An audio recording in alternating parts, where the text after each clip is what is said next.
ನಮಸ್ಕಾರ ಸ್ನೇಹಿತರೆ, ನಾನು ನಿಮ್ಮ ಉದಯ್ ಶೆಟ್ಟಿ. ಇವತ್ತು ನಾವು ಪ್ರೆಸೆಂಟೇಷನ್ ಹೇಗೆ ಮಾಡಬಹುದು ಅನ್ನೋದ್ರ ತಿಳ್ಕೊಳ್ತಾ ಹೋಗೋಣ. ಅದಕ್ಕಿಂತ ಮೊದಲು ಯಾರೆಲ್ಲ ನಮ್ಮ ಚಾನಲನ್ನು ಸಬ್ಸ್ಕ್ರೈಬ್ ಮಾಡ್ಕೊಳ್ಳಿಲ್ಲ ದಯವಿಟ್ಟು ಸಬ್ಸ್ಕ್ರೈಬ್ ಮಾಡ್ಕೊಳ್ಳಿ ಆ್ಯಂಡ್ ಕೆಳಗೆ ಕಾಣ್ತಾ ಇರುವಂಥ ಬೆಲ್ ಐಕಾನನ್ನು ಪ್ರೆಸ್ ಮಾಡಿ ಸೊ ದ್ಯಾಟ್ ಅಪ್ಡೇಟೆಡ್ ವೀಡಿಯೋಸ್ಗಳು ನಿಮಗೆ ಸಿಗ್ತಾ ಹೋಗುತ್ತೆ. ಡಿಯರ್ ಫ್ರೆಂಡ್ಸ್, ಪ್ರೆಸೆಂಟೇಷನ್ ನಾವು 1-to-1 ಕೊಡ್ಬೋದು ಅಥವಾ ಗ್ರೂಪಿಗೆ ಪ್ರೆಸೆಂಟೇಷನ್ ಕೊಡ್ಬೋದು. ಪ್ರೆಸೆಂಟೇಷನ್ ಕೊಡುವ ಮೊದಲು ಮುಂದಿರ್ತಕ್ಕಂಥ ಪ್ರಾಸ್ಪೆಕ್ಟ್ಗಳ ಬಗ್ಗೆ ನಾವು ತಿಳ್ಕೊಳ್ಬೇಕಾಗತ್ತೆ. ಫಸ್ಟ್ ಆಫ್ ಆಲ್ ಪ್ರೆಸೆಂಟೇಷನ್ಗೆ ಬಂದಿರ್ತ ವ್ಯಕ್ತಿಗಳು ಯಾರ್ದೋ ಫೋರ್ಸ್ ಮೇಲೆ ಬಂದಿರ್ಬೋದು, ಅಥವಾ ಯಾವುದೋ ಬ್ಯುಸಿ ಶೆಡ್ಯೂಲಲ್ಲಿ ಬಂದಿರ್ಬೋದು, ಅಥವಾ ಬೇರೆ ಬೇರೆ ಬ್ಯಾಕ್ಗ್ರೌಂಡಿಂದ ಬಂದಿರ್ತಾರೆ, ಯಾವುದೋ ಟೆನ್ಷನ್ಗಳಿಂದ ಬಂದಿರ್ತಾರೆ. ಇಂಥ ವ್ಯಕ್ತಿಗಳನ್ನು ನಾವೇನು ಮಾಡಬೇಕು, first of all casual talk ಮಾಡಬೇಕಾಗುತ್ತೆ. ಕ್ಯಾಶುವಲಿ ನಾವು ಅವ್ರನ್ನ ಮಾತಾಡಿಸ್ಬೇಕಾಗತ್ತೆ. ಸೊ ಎಕ್ಸಾಂಪಲ್, ಬೆಳಿಗ್ಗೆ ಬಂದಿದ್ದರೆ ತಿಂಡಿ ತಿಂದ್ರ, ಮಧ್ಯಾಹ್ನ ಬಂದಿದ್ದರೆ ಊಟ ಮಾಡಿದ್ರ, ನೀರು ಬೇಕಾ, ನೀರು ಕುಡಿತಿದ್ರಾ, ನೀರು ಬೇಕಾದ್ರೆ ಕುಡ್ಕೊಂಡು ಬರ್ಬೋದು, ಇಂಥದ್ದೆಲ್ಲ ಹೇಳಬೇಕು. ಸೊ ಅವರಿಗೆ ನಮ್ಮ ಹತ್ರ ಕಂಫರ್ಟೇಬಲ್ ಆಗಿ ಕೂತ್ಕೊಳ್ಳುವಂತೆ ನಾವು ನೋಡ್ಕೋಬೇಕಾಗತ್ತೆ. This is most important. Second thing, ask open ended question. Open ended question ಅಂತ ಹೇಳಿದ್ರೆ, ನೀವು ಎಲ್ಲಿ ಕೆಲಸ ಮಾಡ್ತಾ ಇದ್ದೀರಿ, ನಿಮ್ಮ ಪ್ರೊಫೈಲ್ ಏನು. ಎಕ್ಸಾಂಪಲ್, ಕ್ಲೋಸ್ ಎಂಡೆಡ್ ಕ್ವಶನ್ ಯಾವತ್ತೂ ಕೇಳಬಾರ್ದು. ಕ್ಲೋಸ್ ಎಂಡೆಡ್ ಅಂತ ಹೇಳಿದ್ರೆ, ನೀವು ಕೆಲಸ ಮಾಡ್ತಾ ಇದ್ದೀರಾ.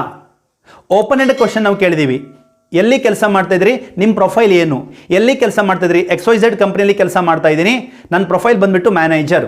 ಇಲ್ಲಿ ಆನ್ಸರ್ ಸಿಕ್ತು ನಿಮಗೆ. ಸೊ ಕ್ಲೋಸ್ ಎಂಡೆಡ್ ಕ್ವಶನ್ ಅಂತ ಹೇಳಿದ್ರೆ, ನೀವು ಕೆಲಸ ಮಾಡ್ತಾ ಇದ್ದೀರಾ, ಹೌದು ಅಥವಾ ಅಲ್ಲ ಅನ್ನೋದು ಮಾತ್ರ ಆನ್ಸರ್, ಯಾವ್ದಾದ್ರು ಒಂದು ಆನ್ಸರ್ ಸಿಗುತ್ತೆ ನಿಮಗೆ. So always ask open ended questions. Okay, and listen carefully.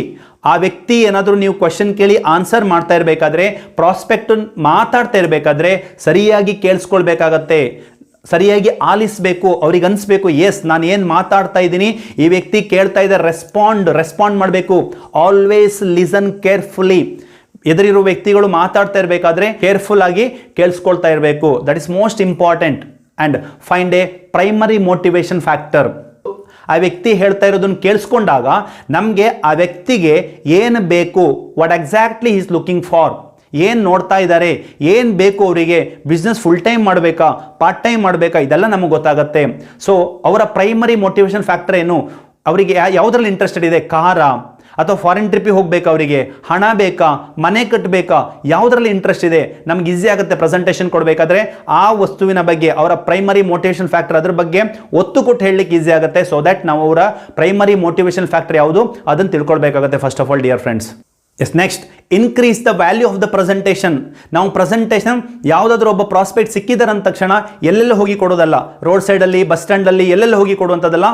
Presentation ಅದರದ ವ್ಯಾಲ್ಯೂ ನಾವು ಇನ್ಕ್ರೀಸ್ ಮಾಡಬೇಕು, ಅದು ಸೀರಿಯಸ್ನೆಸ್ ಅನ್ನು ಕ್ರಿಯೇಟ್ ಮಾಡಬೇಕಾಗತ್ತೆ. ಪ್ರೆಸೆಂಟೇಷನ್ ಇದರ ನಮ್ಮ ಆಫೀಸಲ್ಲಿ ಅಥವಾ ಪ್ರಾಸ್ಪೆಕ್ಟ್ಗಳ ಆಫೀಸಲ್ಲಿ ಅಥವಾ ಯಾವುದಾದ್ರು ಸೆಮಿನಾರ್ ಹಾಲಲ್ಲಿ ಎಲ್ಲೋ ಕೊಡುವಂಥದ್ದಾಗಿರಬೇಕು, ಬಿಟ್ಟರೆ ಎಲ್ಲಿಯೋ ಕೊಡುವಂಥದ್ದಲ್ಲ ಪ್ರೆಸೆಂಟೇಷನ್. ಅದಕ್ಕೆ ಹೇಳುವಂಥದ್ದು increase the value of the presentation.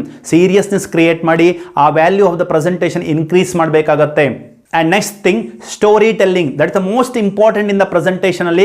Story telling ಅಂತ ಹೇಳಿದ್ರೆ, ಈಗ ಆ ವ್ಯಕ್ತಿಗಳ ಬಗ್ಗೆ ಕೋಆರ್ಡಿನೇಷನ್ ಮಾಡ್ಕೊಂಡ್ರಿ, ಕ್ಯಾಶುವಲ್ ಟಾಕ್ ಮಾಡಿದ್ರಿ. Casual talk not more than 5 to 7 minutes. Dear friends, ಅರ್ಥ ಮಾಡ್ಕೊಳ್ಳಿ.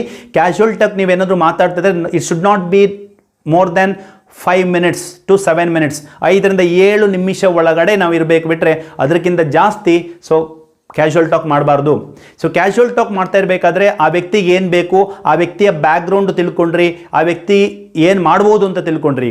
ಈಗ ಏನು ಮಾಡಬೇಕು, ಸ್ಟೋರಿ ಹೇಳಬೇಕು. ನೀವು ಸ್ಟೋರಿ ಅಂತ ಹೇಳಿದ್ರೆ, ಎಕ್ಸಾಂಪಲ್, ಎದುರುಗಡೆ ಕೂತ್ಕೊಂಡಂತಹ ಪ್ರಾಸ್ಪೆಕ್ಟ್ ಸ್ಟೂಡೆಂಟ್ ಆಗಿದ್ರೆ, ನಿಮ್ಮ ಟೀಮ್ನಲ್ಲಿ ಯಾವುದಾದ್ರೂ ಸ್ಟೂಡೆಂಟ್ಗಳು ಸಕ್ಸಸ್ ಆಗಿದ್ರೆ ಆ ಸಕ್ಸಸ್ ಸ್ಟೋರೀಸ್ ನೀವು ಅವರಿಗೆ ಹೇಳಬೇಕಾಗತ್ತೆ. ಎದುರುಗಡೆ ಕೂತಂಥ ವ್ಯಕ್ತಿ ಒಬ್ಬ ಬಿಸ್ನೆಸ್ ಮ್ಯಾನ್ ಆಗಿದ್ರೆ, ನಿಮ್ಮ ಟೀಮ್ನಲ್ಲಿ ಯಾರೊಬ್ಬ ಬಿಸ್ನೆಸ್ ಮ್ಯಾನ್ ಸಕ್ಸಸ್ ಆಗಿದ್ರೆ ಆ ಸಕ್ಸಸ್ ಸ್ಟೋರೀಸನ್ನು ನೀವು ಹೇಳಬೇಕಾಗತ್ತೆ. ನಿಮ್ಮ ಎದುರುಗಡೆ ಕೂತಂಥ ವ್ಯಕ್ತಿ ಒಬ್ಬ ಹೋಟೆಲಿಯರ್ ಆಗಿದ್ರೆ ಹೋಟೆಲಿಯರ್ ಸಕ್ಸಸ್ ಸ್ಟೋರೀಸ್ ಹೇಳಬೇಕಾಗತ್ತೆ. ಯಾರಾದರೂ ಎಂಪ್ಲಾಯಿ ಅಥವಾ ರಿಟೈರ್ಡ್ ಪರ್ಸನ್ ಆಗಿದ್ರೆ ಅವರುಗಳ ಸಕ್ಸಸ್ ಸ್ಟೋರೀಸ್ ನೀವು ಹೇಳಿದಾಗ ಆ ವ್ಯಕ್ತಿ ಕನೆಕ್ಟ್ ಆಗುತ್ತೆ. ಆ ವ್ಯಕ್ತಿ ಕೂತು ನಿಮ್ಮ ಪ್ರೆಸೆಂಟೇಷನ್ ಅನ್ನು ಕ್ಲಿಯರ್ ಆಗಿ ಎಂಡ್ ತನಕ ನೋಡ್ತಾರೆ. That is most important. Start with the fact. ಪ್ರಪಂಚದ 90% ಜನ ಇವತ್ತು ಕನಸು ನೋಡೋದು ಬಿಟ್ಟಿದ್ದಾರೆ, ಕನಸುಗಳನ್ನು ನೆರವೇರಿಸ್ಕೊಳ್ಳಿಕ್ಕೆ ಆಗ್ತಾ ಇಲ್ಲ. ಯಾಕಂತ ಕೇಳಿದ್ರೆ, ಇವತ್ತು ಅವ್ರು ಏನು ಕೆಲಸ ಮಾಡ್ತಾ ಇದ್ದಾರೆ ಅದು ಅವರ ಜೀವನೋಪಾಯಕ್ಕಾಗಿ ಮಾಡ್ತಾ ಇದ್ದಾರೆ, ಬಿಟ್ಟರೆ ಕನಸುಗಳನ್ನು ನೆರವೇರಿಸ್ಕೊಳ್ತಾ ಇಲ್ಲ, ಆಗ್ತಾ ಇಲ್ಲ. ಸೊ ಅದನ್ನು ಹೇಳಿಬಿಟ್ಟು ಈಗ ಪ್ರೆಸೆಂಟೇಷನ್ ಸ್ಟಾರ್ಟ್ ಮಾಡಬೇಕಾಗುತ್ತೆ. ಇಲ್ಲಿಂದ ನೀವೇನು ಮಾಡಬೇಕಾಗುತ್ತೆ, ಪ್ರೆಸೆಂಟೇಷನ್ ಸ್ಟಾರ್ಟ್ ಮಾಡಬೇಕಾಗುತ್ತೆ. Before giving the presentation you should know there are 3 factor in the presentation. ಒಂದು nice to know, need to know, important to know. ಈ 3 ಫ್ಯಾಕ್ಟರ್ ನಮ್ಗೆ ಗೊತ್ತಿರಬೇಕಾಗತ್ತೆ. ಈ 3 factor, nice to know, need to know, important to know. ಒಂದು presentation presentation ಸ್ಲೈಡಲ್ಲಿ there are many slides in the presentation. ಆ presentation ಸ್ಲೈಡಲ್ಲಿ nice to know ಅಂತ ಹೇಳಿದರೆ ಪ್ರೆಸೆಂಟೇಷನ್ ಇರುವ ಎಲ್ಲ ಸ್ಲೈಡ್ಗಳನ್ನು ನಾವು ಹೇಳಲೇಬೇಕು. ಆ್ಯಂಡ್ ನೀಡ್ ಟು ನೋ ಅಂತ ಹೇಳಿದ್ರೆ ಕೆಲವೊಂದು ಸ್ಲೈಡ್ಗಳಿಗೆ ಒತ್ತು ಕೊಟ್ಟು ಹೇಳುವಂಥದ್ದಕ್ಕೆ ನೀಡ್ ಟು ನೋ ಅಂತ ಕರಿತೀವಿ. ಇಂಪಾರ್ಟೆಂಟ್ ಟು ನೋ ಅಂತ ಹೇಳಿದ್ರೆ ಒತ್ತು ಕೊಟ್ಟು ಎರಡೆರಡು ಸಾರಿ ಹೇಳಿ ಆಮೇಲೆ ಇಂಟರಾಕ್ಟ್ ಮಾಡಬೇಕು. ಅಲ್ಲಿ ಮುಂದೆ ಕೂತಿರುವಂತಹ ಪ್ರಾಸ್ಪೆಕ್ಟ್ಗಳ ಜೊತೆ ಇಂಟರಾಕ್ಟ್ ಮಾಡಬೇಕಾಗತ್ತೆ. ಅದಕ್ಕೆ ನಾವು ಇಂಪಾರ್ಟೆಂಟ್ ಟು ನೋ, ಅವರಿಗೆ ಅರ್ಥ ಮಾಡಿಸ್ಬೇಕು. ಈ ಪ್ರೆಸೆಂಟೇಷನ್ ಸ್ಲೈಡನ್ನು ಅರ್ಥ ಮಾಡಿಸ್ಬೇಕಾಗತ್ತೆ. ಇದಕ್ಕೆ ಇಂಪಾರ್ಟೆಂಟ್ ಟು ನೋ ಅಂತ ಕರಿತೀವಿ. Presentation should be simple, very simple ಆಗಿರಬೇಕು. ಅವರಿಗೆ ಅರ್ಥವಾಗುವ ಲ್ಯಾಂಗ್ವೇಜಲ್ಲಿ ನಾವು ಹೇಳಬೇಕಾಗತ್ತೆ, ಅರ್ಥ ಮಾಡೋ ವೇಲಿ ನಾವು ಹೇಳಬೇಕಾಗತ್ತೆ. ಸಿಂಪಲ್ ಆಗಿರಬೇಕು ಆ್ಯಂಡ್ ಶಾರ್ಟ್ ಆಗಿರಬೇಕು. ಆವಾಗಲೇ ನಾನು ಹೇಳಿದೆ nice to know, need to know, important to know ಎಲ್ಲ ಸ್ಲೈಡ್ಗಳನ್ನು ನಾವು ಒತ್ತಿ ಹೇಳುವಂಥ ಅವಶ್ಯಕತೆ ಇಲ್ಲ. ಸೊ ಶಾರ್ಟ್ ಆಗಿರಬೇಕು. ಹಾಗಂತ ಹೇಳಿ ಸ್ಕಿಪ್ ಮಾಡಬಾರ್ದು. ಯಾವ ಪ್ರೆಸೆಂಟೇಷನ್ ಸ್ಲೈಡನ್ನು ಸ್ಕಿಪ್ ಮಾಡಬಾರ್ದು. ಪ್ರೆಸೆಂಟೇಷನ್ ಸ್ಲೈಡ್ಗಳನ್ನ ಎಲ್ಲದೂ ಹೇಳಬೇಕು. ಸೊ ಪಾರ್ಟ್ ಮಾಡ್ಕೋಬೇಕು. Nice to know, need to know, important to know. ಯಾವ ಸ್ಲೈಡನ್ನು ಒತ್ತಿ ಹೇಳಬೇಕು ಅದನ್ನು ಮಾತ್ರ ಒತ್ತಿ ಹೇಳಬೇಕು. ಸೊ ದ್ಯಾಟ್ ನಾವು ಟೈಮನ್ನು ಸೇವ್ ಮಾಡ್ಕೋಬಹುದು. ಶಾರ್ಟ್ ಆಗಿರಬೇಕು ಆ್ಯಂಡ್ ಕ್ಲಾರಿಟಿ ಇರಬೇಕು. ನಾವು ಏನು ಹೇಳ್ತಾ ಇದ್ದೀವಿ, ಯಾವ ಮಾತು ಹೇಳ್ತಾ ಇದ್ದೀವಿ, ಯಾವ ಸ್ಲೈಡ್ ಬಗ್ಗೆ ಹೇಳ್ತಾ ಇದ್ದೀವಿ ಅದು ಕ್ಲಾರಿಟಿ ಆಗಿರಬೇಕು. ಕ್ಲಿಯರ್ ಆಗಿ ಅರ್ಥ ಮಾಡಿಸ್ಕೋಬೇಕು, ಕ್ಲಾರಿಟಿ ಆಗಿರಬೇಕು. ಆ್ಯಂಡ್ ಸೆಕೆಂಡ್ ಥಿಂಗ್, ಎಫೆಕ್ಟಿವ್ ಆಗಿರಬೇಕು. ನಾವೊಂದು ಪ್ರೆಸೆಂಟೇಷನ್ ಕೊಡ್ತಾ ಇದ್ದೀವಿ ಅಂತೇಳಿ ಇನ್ವಾಲ್ವ್ ಆಗಬೇಕು. ಆ ಪ್ರೆಸೆಂಟೇಷನ್ ಒಳಗಡೆ ಮುಳುಗಿ ಹೋಗಬೇಕು. ನಾವು ಇನ್ವಾಲ್ವ್ ಆಗಬೇಕು, ಎಫೆಕ್ಟಿವ್ ಆಗಿರಬೇಕು. ಎಸ್, ಆ ಮುಂದ್ಗಡೆ ಇರುವಂಥ ವ್ಯಕ್ತಿಗಳು ಪ್ರೆಸೆಂಟೇಷನ್ ಕೇಳ್ತಾ ಇದ್ದಾರೆ ಅಂತ ಹೇಳಿದ್ರೆ ಇನ್ನೂ ಕೇಳಿಸ್ಕೊಳ್ಬೇಕು ಅನ್ನೋಂತಹ ಒಂದು ವಾತಾವರಣ ನಾವು ಕ್ರಿಯೇಟ್ ಮಾಡ್ಕೋಬೇಕು. ಎಫೆಕ್ಟಿವ್ ಆಗಿರಬೇಕು. ಎಸ್ ಡಿಯರ್ ಫ್ರೆಂಡ್, ಪ್ರೆಸೆಂಟೇಷನ್ ಕೊಡೋ ಮೊದಲು ಕೆಲವೊಂದು ಸ್ಕಿಲ್ಗಳನ್ನ ನಂಬಬೇಕಾಗತ್ತೆ. ಸ್ಕಿಲ್ ಏನಪ್ಪ? ಸ್ಕಿಲ್ ಆಫ್ ಪ್ರೆಸೆಂಟೇಷನ್ ಅಂತ ಕರಿತೀವಿ. So perfect preparation. ಯಾವುದೇ ಪ್ರೆಸೆಂಟೇಷನ್ಗೆ ಹೋಗುವ ಮೊದಲು ನಾವೇನು ಮಾಡಬೇಕು? ಪ್ರಿಪರೇಷನ್ ಮಾಡ್ಕೋಬೇಕಾಗತ್ತೆ.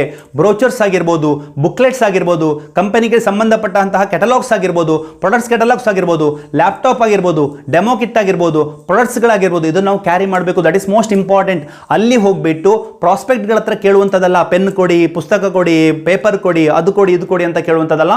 First perfect preparation. And one more, dress code most important. ನಾವು ಹಾಕಿರುವಂಥ ಡ್ರೆಸ್ ಆಗಿರ್ಬೋದು, ಶೂಸ್ ಆಗಿರ್ಬೋದು, ನೀಟ್ ಆಗಿರಬೇಕು. ಇವ್ರ ಜೊತೆಗೆ ಹೋದರೆ ಏನಾದರೂ ಸಾಧನೆ ಮಾಡಬಹುದು, ಇವ್ರು ಸಕ್ಸಸ್ ಕೊಡಿಸ್ತಾರೆ ಅನ್ನೋದು ನಮ್ಮನ್ನು ನೋಡಿ ಅರ್ಥ ಮಾಡ್ಕೋಬೇಕು. So perfect preparation is the most important factor. So presentation ಹೋಗೋ ಮೊದಲು ನಾವು ಪರ್ಫೆಕ್ಟ್ ಪ್ರಿಪರೇಷನ್ ಬೇಕು.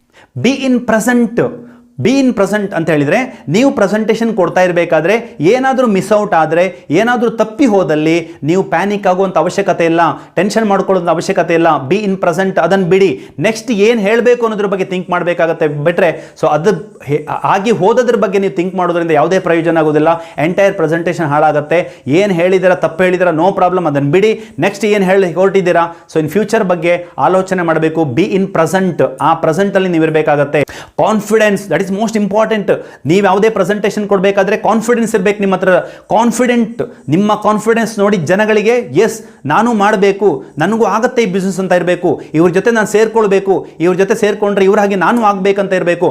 ಕಾನ್ಫಿಡೆನ್ಸ್ ಇರಬೇಕು. ಯಾವುದೇ ಪ್ರೆಸೆಂಟೇಷನ್ ನೀವು ಕೊಡ್ತಾ ಇದ್ದೀರಾ ಅಂತ ಹೇಳಿದ್ರೆ ಕಾನ್ಫಿಡೆನ್ಸ್ ನಿಮ್ಮ ಹತ್ರ, ನಿಮ್ಮ ಮುಖದಲ್ಲಿ ಕಾನ್ಫಿಡೆನ್ಸ್ ಕಾಣಬೇಕು, ನಿಮ್ಮ ಹಾವಭಾವದಲ್ಲಿ, ನಿಮ್ಮ ಎಂಟೈರ್ ಬಾಡಿಯಲ್ಲಿ ಕಾನ್ಫಿಡೆನ್ಸ್ ಕಾಣ್ತಾ ಇರಬೇಕು.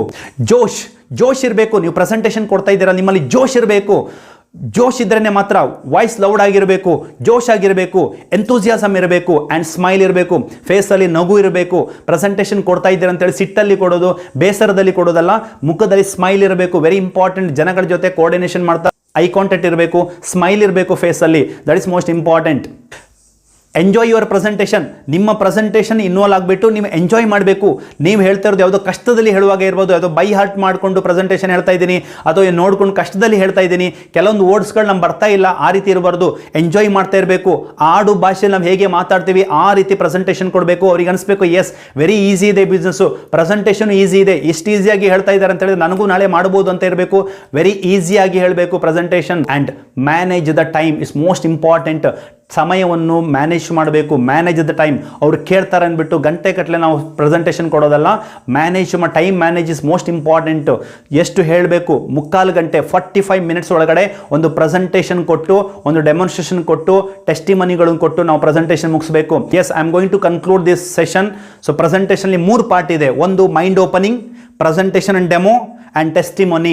ಮೈಂಡ್ ಓಪನಿಂಗ್ ನಾನು ಆವಾಗಲೇ ಸ್ಟಾರ್ಟಿಂಗ್ ಹೇಳಿದ್ದೀನಿ. ಪ್ರೆಸೆಂಟೇಷನ್ ಹೇಗಿರಬೇಕು ಅಂತ ಹೇಳಿದ್ದೀನಿ. ಡೆಮಾನ್ಸ್ಟ್ರೇಷನ್ ನಿಮ್ಮ ಪ್ರಾಡಕ್ಟ್ಸ್ಗಳ ಬಗ್ಗೆ ಡೆಮೋ ಕೊಡುವಂಥದ್ದಾಗಿರ್ಬೋದು ಹೇಳಬೇಕು. Testimony most important. ಕೊನೆಯದಾಗಿ ಟೆಸ್ಟಿಮನಿ ಕೊಡಬೇಕು. ಟೆಸ್ಟಿಮನಿ ಹೇಗೆ ಹೇಳಬೇಕು ಹೇಳಿದ್ರೆ, ನಿಮ್ಮ ಸಕ್ಸಸ್ಫುಲ್ ಲೀಡರ್ಗಳ ಸಕ್ಸಸ್ ಸ್ಟೋರೀಸ್, ಅವರ ಫೋಟೋಸ್ ಆ್ಯಂಡ್ ಅವರ ಚೆಕ್ಗಳನ್ನು ಇಟ್ಕೊಂಡು ಅವರ ಸಕ್ಸಸ್ ಸ್ಟೋರೀಸ್ಗಳನ್ನು ಹೇಳಬೇಕು, ಅವರ ಬ್ಯಾಕ್ಗ್ರೌಂಡ್ಗಳನ್ನು ಹೇಳಬೇಕು.